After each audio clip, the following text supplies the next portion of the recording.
and so was he. Indestructible steel was he, Jim Bowie, Jim Bowie. He was a fighter, a fearless and mighty adventuring man. He roamed the wilderness unafraid, from Natchez to Rio Grande. With all the might of his gleaming blade, he fought for the rights of man. Jim Bowie, Jim Bowie. He was a fighter, a fearless and mighty adventuring man. It was the night before Christmas, and the hot pie sellers in the streets made all New Orleans smell like Mama's kitchen. This year, though, fast as my thoughts turned to Mama's kitchen, I steered him away. It was a long road home, and I had other plans for the holiday. But before it was over, I was to learn there's more than one road to Christmas. Sure as my name's Jim Bowie.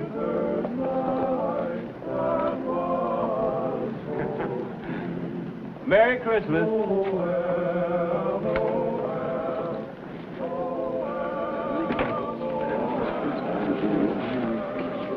Merry Christmas, mon ami. Same to you, Maurice.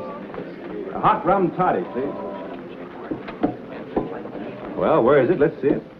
I searched for 3 days before making my choice. If you're not satisfied, our friendship is at an end. Well, now, look at this. Why, that's a beautiful brooch.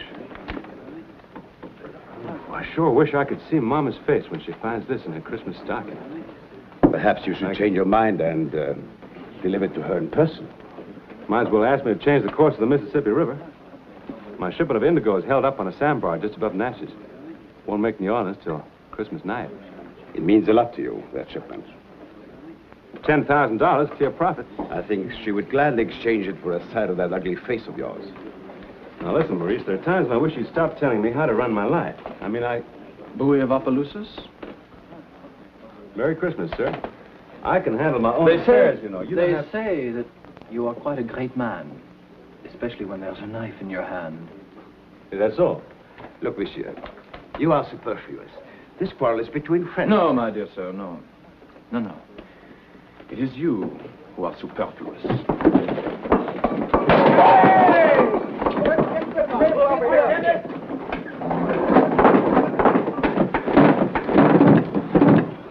Where is he? Where's that fellow? He left in a hurry. Which way to go? Way to go? Who can tell? Perhaps to spend Christmas with his mother. Now, listen, Maurice, there's no time to be amusing. Where's that? Wait a minute. Where's that brooch? He took it. Anyone know that man? I have seen him, I think.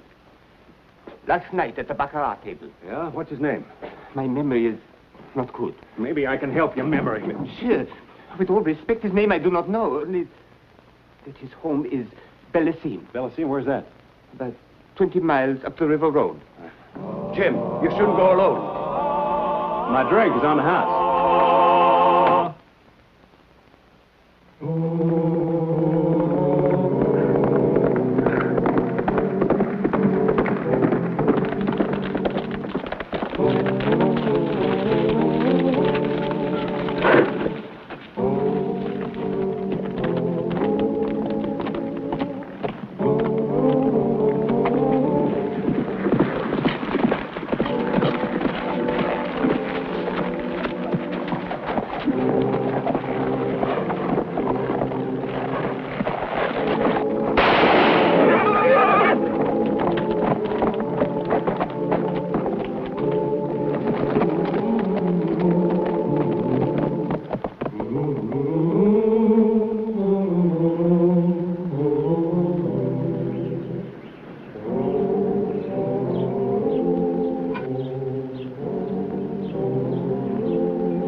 Afternoon, sir.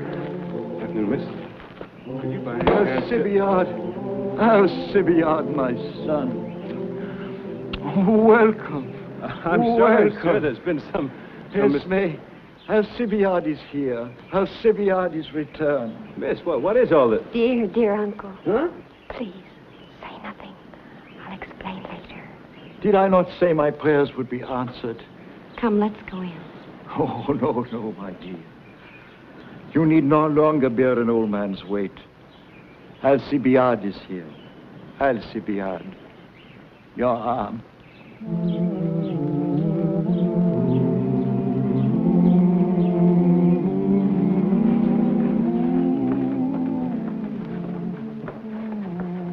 You see, Israel,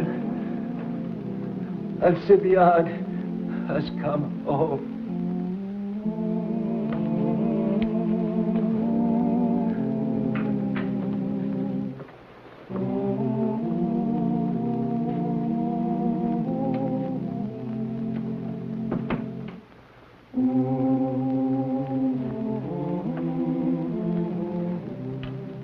Now, look, mademoiselle, I can't... Monsieur, it's Christmas Day, and you have it in your power to give a great gift to all of us here at Bellaseem. Oh, I know you won't refuse. I'm sorry. I've come to Bellaseem for an entirely different reason. Please? You see, I can explain why you're washing. Hmm? The water is beautifully hot, Yeah. and you are rather dusty. Yeah. The old gentleman downstairs is Jean-Baptiste Plochel. His daughter was my mother, and his son, his only son, was my Uncle Alcibiade. The man he takes me for? Must be a strong resemblance, huh? Well, there is enough for him.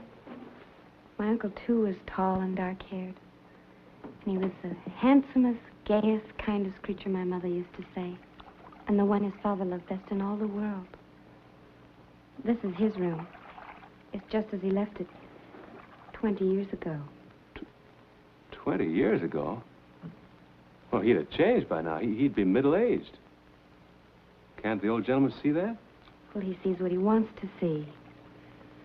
For him, those 20 years have never been. And Alcibiade is still the young man who set off so gaily for Paris to make his grand tour.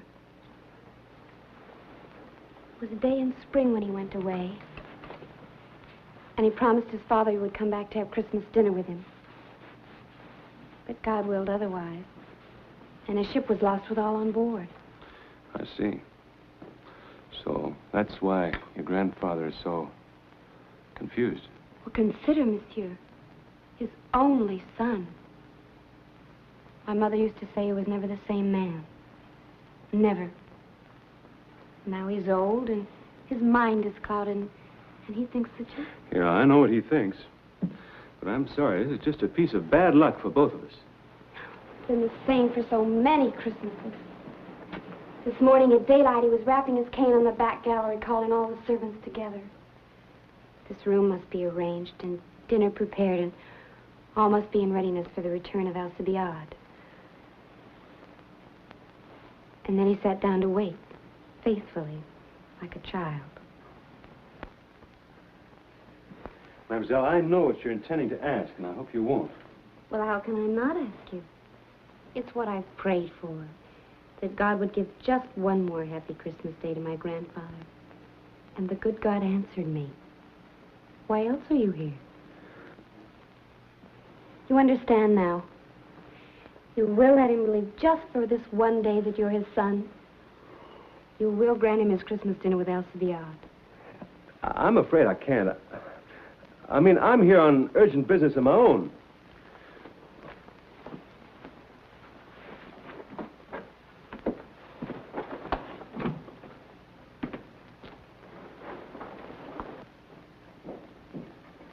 Welcome home, Mr. Alcibiade.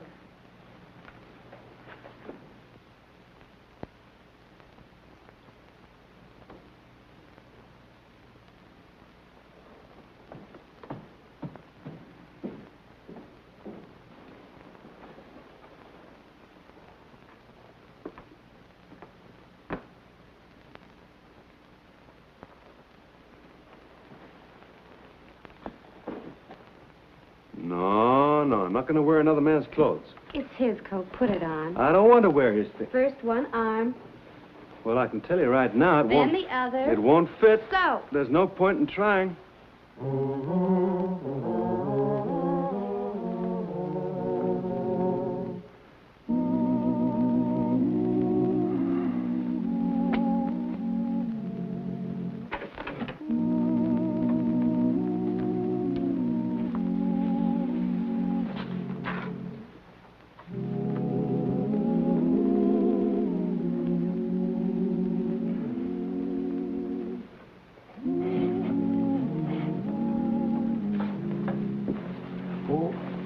Alcibiade, I would like you next to me.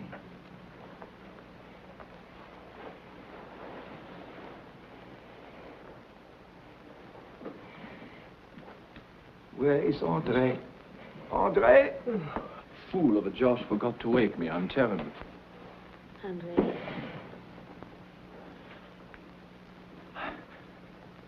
I beg to be excused. We will not excuse you. Come, pay your respects to your uncle. What? Your uncle, Alcibiade. André, follow your sister's example and make your uncle welcome. Welcome, Uncle.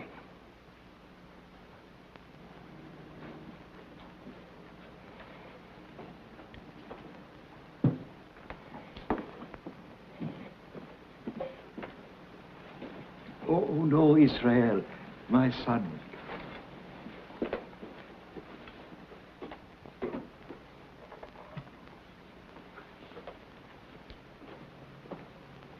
Our Heavenly Father, on this Christmas day, we remember the Holy Family, keeping the first Christmas under a humble roof. And we ask thy blessing upon the families of men who cherish this day above all others, united in love of one another and of thee.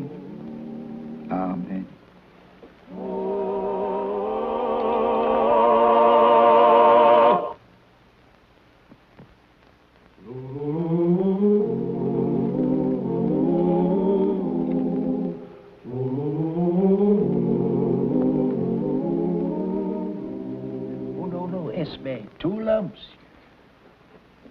I beg to be excused. My children, by the grace of God, we are all here together, perhaps for the last time, and I have a duty to perform. Your arm, my son. Esme, André, please attend us to the library. Lead on, Uncle. Surely you know the way to the library. Oh, Andre, don't joke. Grandpapa, you take my arm. Uncle Alcibiade's legs are so long, I'm sure he must tire you.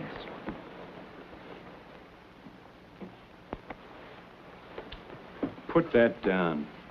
You're safe under this roof. And you've had enough to drink. Look, if I can put on a good face to give your grandfather a happy Christmas, so can you. Come on. Here, my son, here is the treasure of de Rochelle.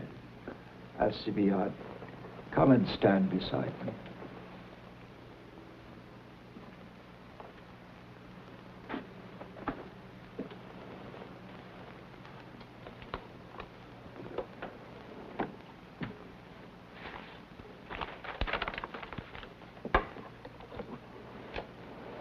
Here are the family seals with the coat of arms of de Plochelle, which we have had since the First Crusade.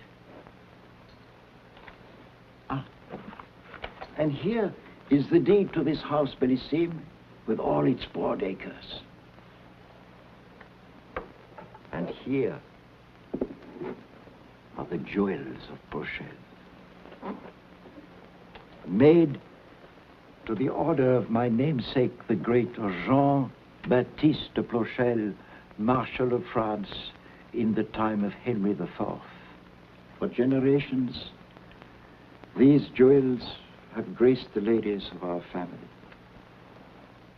On your wedding day, you will present them to your wife with my blessing.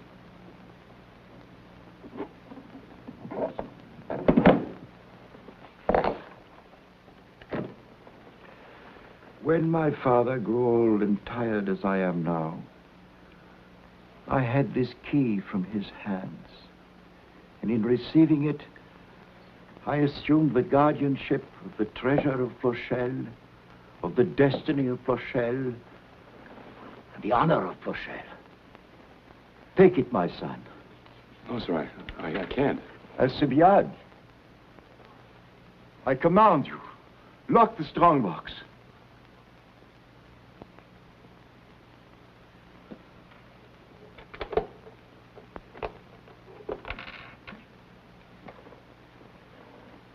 Now, you are master here, my son. Oh, thank God for this day.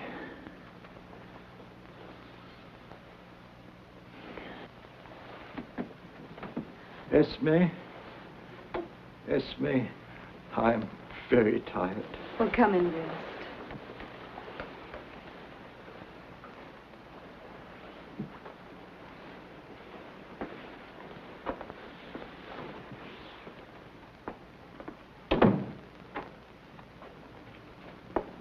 Bowie, I stole your brooch, you know that. I regretted it immediately, but I had no choice. I have immense gambling debts, and there is no one I can turn to. If you're looking for sympathy from me, you're wasting your breath. You belong behind bars. I'd be happy to put you there. But I don't want to see those two suffer. So if you give me back my brooch, I'll consider the debt canceled. Certainly. On condition that you give me the key to the strong box. Not a chance. What I ask is not wrong. Alcibiade is dead. I am my grandfather's heir. When he dies, the jewels will be mine, but I must have money now. You worthless. You think I'd help you sell those jewels? No, I don't intend to sell them. I merely intend to offer them as a security for a loan. And when my grandfather's estate is mine, I shall reclaim them and no one will be the wiser. Your grandfather mentioned the Plochelle honor. How do you figure to reclaim that? What do I care about the Plochelle honor? For years, I've been living in the shadow of a dead man. I'm treated like a child. I have nothing that is mine. Everything's for Alcibiade. Keep your voice down. Bowie, I warn you. If you don't give me that key, I shall go to my grandfather and I shall tell him the truth. Well, there's the door. Will you give me that key?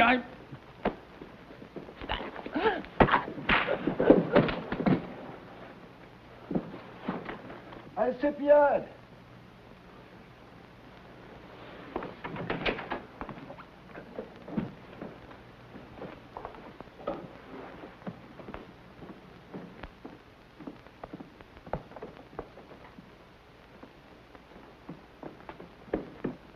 Yes, sir? I'm here. This is a strong hand. It's a man's hand. My boy is a boy no longer. Well, consider. He's been gone for nearly a year. A year? I don't know. Sometimes it seems like a dream. Alcibiade? Yes, sir? Was the turkey to your taste? Yeah, it was the best I ever ate. I remember that you liked it dressed with pecans. The big pecans from the tree on the bayou. I had them gathered expressly for you. Well, he's asleep.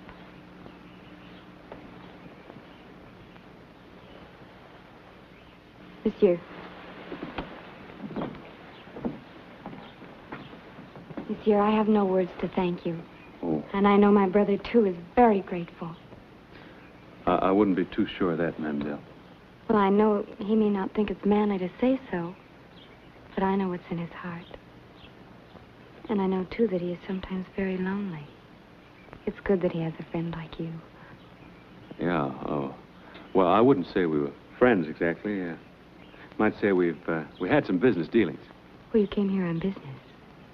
But you will stay as a friend? I'm afraid that's impossible. I have to be in New Orleans tonight. What's the old gentleman going to say when he wakes up and finds I've left? Monsieur, you came to us as a gift of God. And God does not send his gifts incomplete. He'll provide. Well, that seems an awful lot to ask. Even of God. Excuse me.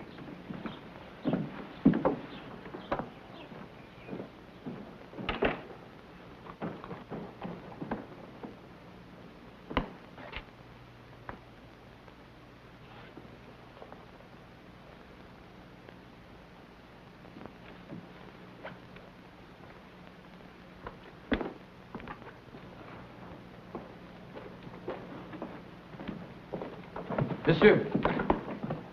Monsieur, if you will accompany me to the garden, I think we can conclude our transaction. All right.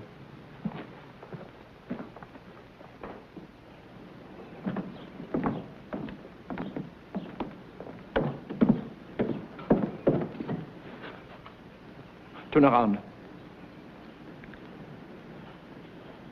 The key. Give it to me. I'll cut it out of you.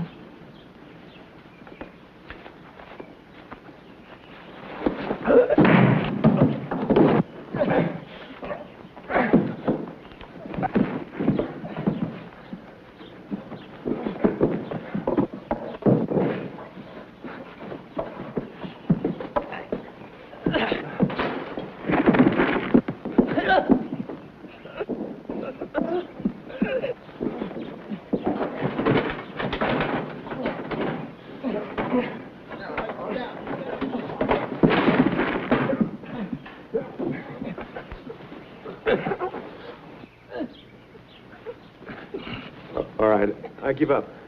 You can have the key.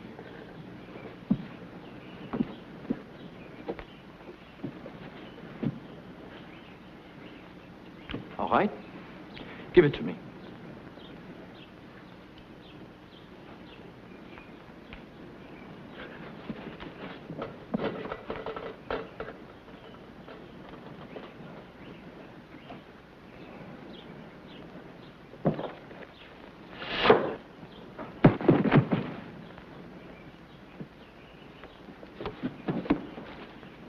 Andre, Mr. Bowie.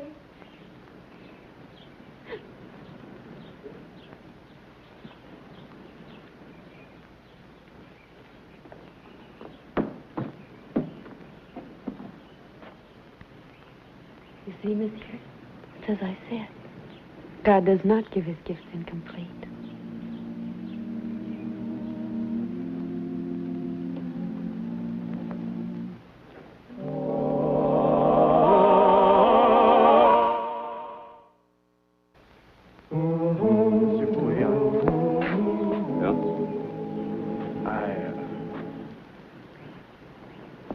I've never known how to ask for pardon. But you know, somehow after all that is past, it is not so difficult to say, forgive me. And you've learned something worth knowing. Maybe I have, too.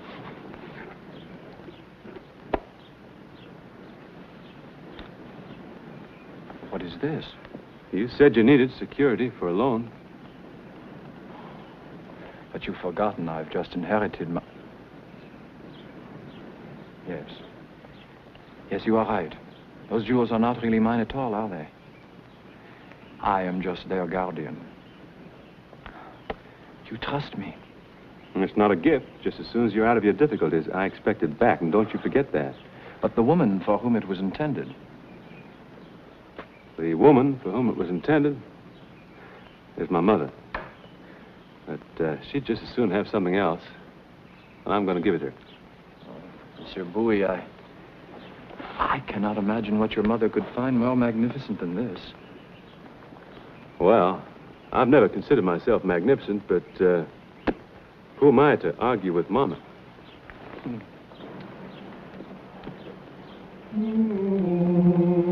Come on, boy. We're going home.